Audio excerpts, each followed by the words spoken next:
What is up, Scrub fam? I am back with a deck profile. Just deck profile today, no gameplay, but I'll be doing gameplay on this deck throughout the week. I'm going to be doing live games tomorrow. Baby girl, Thomas Ingles coming over. We're going to be playing some live games. I'm going to record them. This deck is going to be one of the decks that I play with tomorrow, so you can actually see it in action. But in general, this deck I like to call Apes and Taxes, because there are two things that are guaranteed in life. When you play against this deck, you will see some apes, and you will be taxed in the form of your energy, your land. You know, if you're familiar with Magic terms, which of course people hate.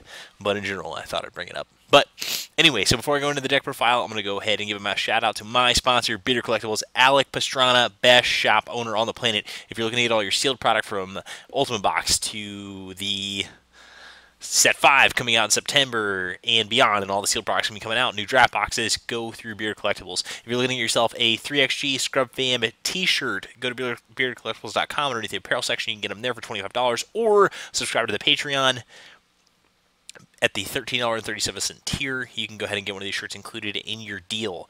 Additionally, doing the Patreon giveaway, tomorrow, I will be giving away a Ultimate Box to one of my lucky patrons. All you have to do is sign up for the Patreon. You can just do 1 month if you want to. You can just be like, hey, let me just donate $1 and just see how this is. Check out the articles and whatnot. You can do that.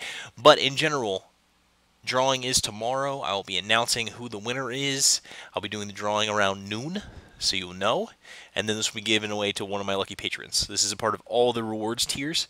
So you're interested, once you sign up for one, you are now entered to win this beautiful draft box.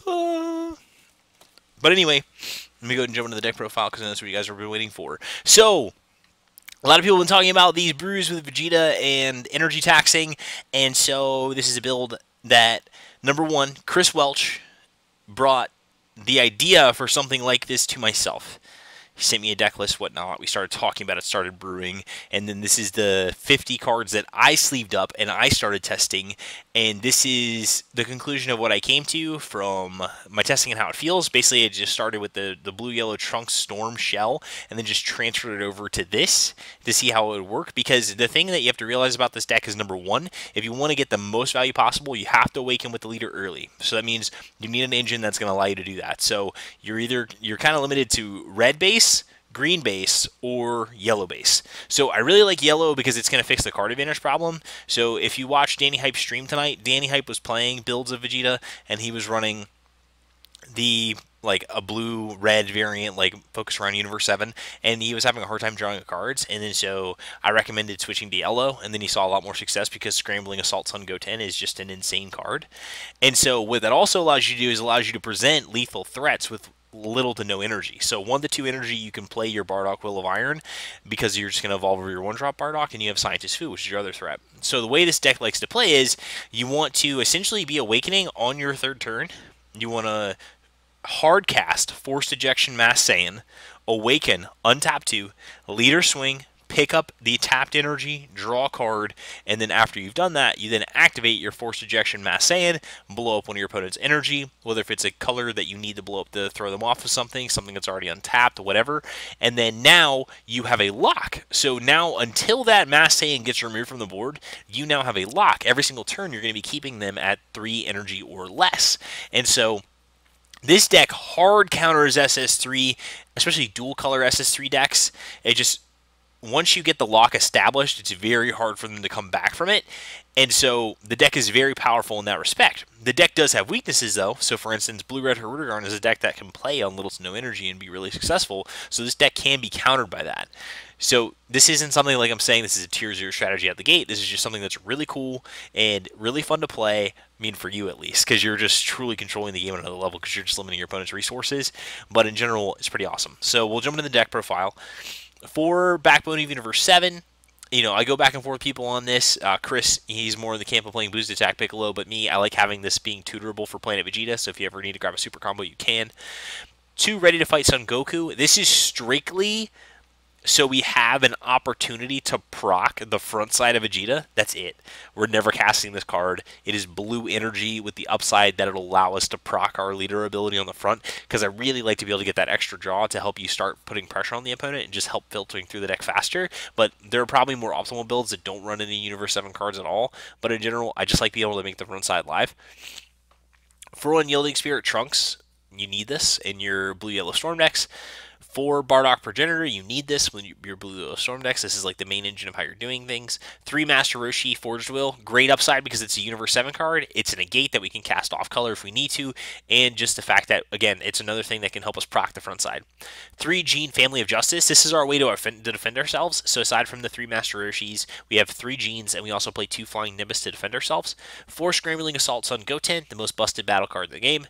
Swing with it, look at the top 3, find the missing piece you need, place the other 2 on the bottom. And so again, this goes back into that 3 like I talked about of knowing what you put on the bottom of your deck and knowing when to force a shuffle. So that kind of goes in tandem with Successor of Hope, but this is really just going to help you find your engine cards and just help you continue to keep the pressure going. I was playing a game earlier where I was able to basically on my second turn draw like 60% of my deck while pressuring the opponent with my attacks, which is pretty insane. And then setting up the lock on turn 3 with that much hand advantage is just nuts. 3 Bardock Will of Iron. This is all you really need. Playing 4 copies can be kind of stifling to your draw, and you really can't afford to play that many 1+10Ks in the deck, so we just play 3 Bardock Will of Iron. This is one of your finishers.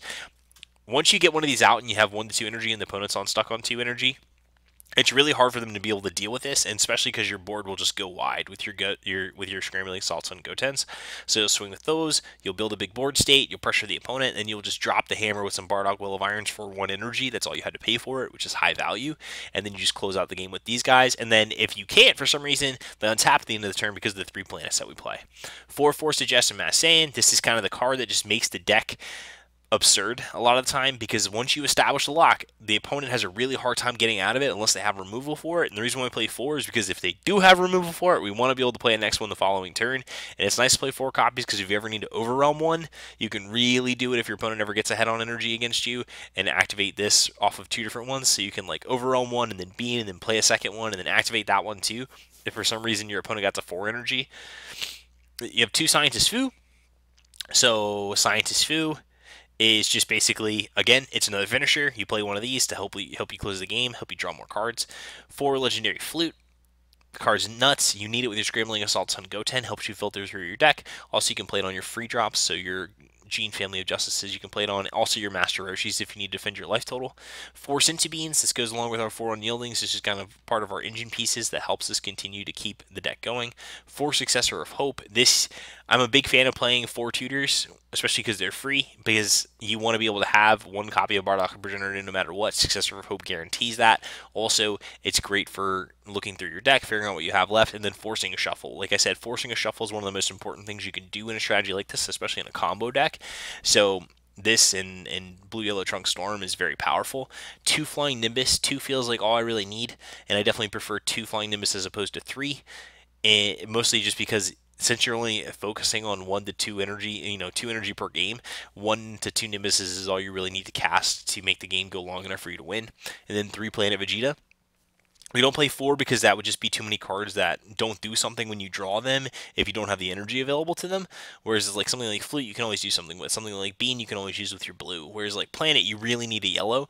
And so you really just need to play planets when you need to play your planet. So if you need to find your Scrambling Assaults on Goten, you play your planet. If you need to find your Bardock Will of Iron, you play your planet. If you need to find your Super Combo, you play your planet. You need to find your Unyielding, play your planet. You see what I'm saying? You see what I'm doing here? Like whenever you need a certain piece and you need it right now, you play the planet.